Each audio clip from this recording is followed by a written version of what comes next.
So ఇక్కడ నీకు బాగా నచ్చిన యాక్టివిటీస్ ఏంటి? బాగా నచ్చిన యాక్టివిటీస్ చాలా ఉన్నాయి సార్ నిజంగా చెప్పాలంటే. అంటే ఆనెస్ట్గా చెప్పు. నాకు కోడింగ్ రాదు కాబట్టి మెయిన్ ఏంటంటే కోడింగ్ బాగా మీరు ప్రాక్టీస్ చేయించారు సార్. మెయిన్ ఏంటంటే ఇంటర్వ్యూ బ్యాచ్ వచ్చిన తర్వాత చాలా ప్రాక్టీస్. అంటే జనరల్గా మనకి ప్రిపరేషన్ బ్యాచ్ ఉంటుంది, ఇంటర్వ్యూ బ్యాచ్ ఉంటుంది.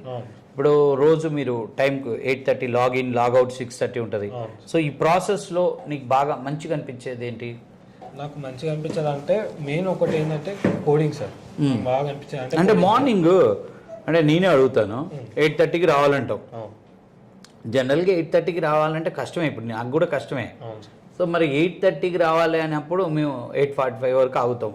9 కల్లా లేట్ వస్తే బయట నిలబెడతాం. సో ఆ యొక్క యాక్టివిటీ మిమ్మల్ని టైంకి రప్పించేటట్టు చేస్తుందా? లాగిన్ టైం అవును సార్ చేస్తుంది సార్. సపోజ్ యాక్చువల్ టైం అంతకుముందు 9 ఉండే.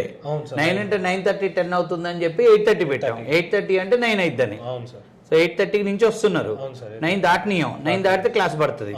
సో అది మీకు హెల్ప్ అవుతుందా? హెల్ప్ఫుల్ సార్, చాలా హెల్ప్ఫుల్. నువ్వు దూరం నుంచి రావాలి కదా? అవును సార్. ఎక్కడి నుంచి? Cross road, Chikkadpally. రైట్. తర్వాత మేము ఆ టైంలో ఫోన్ తీసేసుకుంటాం. అవును సార్. సో అదేంది మరి ఫోన్ ఉండదుగా 8:30 to 6:30? అది సార్ అది కరెక్ట్ సార్. ఎందుకంటే ఇప్పుడు ఫోన్ మేము ప్రిపరేషన్ అయి ఉన్నప్పుడు ఫోన్ ఉంటే చాలా డిస్టర్బెన్స్ అవుతుంది సార్. సో ఇప్పుడు మా దగ్గర ఫోన్ ఉంటే మేము ప్రిపేర్ అప్పుడు ఎక్కువ టైం ఫోన్కే కేటాయిస్తాం కానీ సబ్జెక్ట్కి కేటాయించాం సార్. అది చాలా ప్లస్ పాయింట్ సార్, నిజంగా చెప్తాను చాలా ప్లస్. అంటే ఫస్ట్లో ఏమన్నా అనిపించేదా ఇబ్బంది?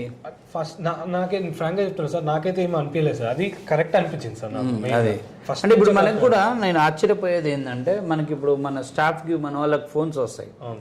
ఫోన్స్ వచ్చినప్పుడు ఎంక్వైరీ వచ్చినప్పుడు వాళ్ళు చెప్తారు, మీరు ఎందుకు మమ్మల్ని మీరు లైక్ చేస్తున్నారంటే, సార్ మీరు టైమింగ్స్ బాగున్నాయి 8:30 to 6:30. రెండోది మీరు ఫోన్లు తీసుకుంటారంట, సూపర్ అది అంటారు. అవునా, దీనికి ఫ్యాన్స్ ఉన్నారంటే లేదు అది అల్టిమేట్, అది దానివల్ల చాలా హెల్ప్ అవుతుంది, అది ఎక్కడ ఉండదు, అది మాకు బాగుంది అని జాయిన్ అయ్యేటప్పుడు చెప్తుంటారు. అది తర్వాత సెమినార్ యాక్టివిటీ ఎలా ఉంది? సెమినార్ యాక్టివిటీ కూడా చాలా బాగుంది సార్. ఇప్పుడు మనం సెమినార్ డయాస్ ఎక్కేవా? చాలా సార్లు ఎక్కాను సార్, చాలా. సో యాక్చువల్గా అయితే నాకున్న ఇంటెన్షన్ అయితే ఆ మార్నింగ్ 8:30 to 10 or 10:15, 10:30 వరకు మనకు సెమినార్ నడుస్తుంది. అవును సార్. సార్ అంతసేపు నడుస్తుందా? యా, ఆ టైం వరకు ఈ నడిచే సెమినార్లో ఆ రోజు ఉన్న మొత్తం స్టూడెంట్స్ సెమినార్లో పార్టిసిపేట్ చేయాలి. ప్రతి ఒక్కళ్ళు డయాస్ 1 minute 2 minutes అటెండ్ అవ్వాలి అనేది నా ఇంటెన్షన్. అవును సార్. అవును సార్. అది మ్యాక్సిమం అవుతుంది కానీ అట్లీస్ట్ వారానికి 3-4 టైమ్స్ అని ఎక్కుతారు కదా ప్రతి స్టూడెంట్. 6 days ఉంది, 3-4 టైమ్స్ ఎక్కినా కానీ 4 నెలల్లో మనకి వారానికి 3 సార్లు ఎక్కాడు, 4 12 అంటే 12 times. ఒక 6 months ఉంటాడు స్టూడెంట్ అంటే 12 into 6 అంటే దగ్గర 60-70 సార్లు ఎక్కుతుండు డయాస్. 60-70 times స్టూడెంట్ డయాస్ ఎక్కుతున్నాడు, 2 నిమిషాలు మాట్లాడుతున్నాడు అంటే it improves his presentation skills. Yes sir. It overcome his fear of dais. Yes sir. So that helps out, and you are not talking a nonsense things.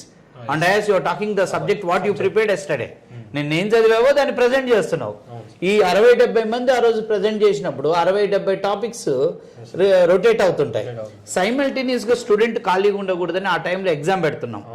Exam ఏంటి, మీకు తెలిసిన any 50 questions answers రాయండి చూడకుండా.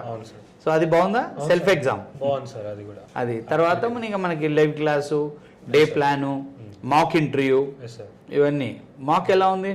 మాక్ కూడా బాగుంది sir.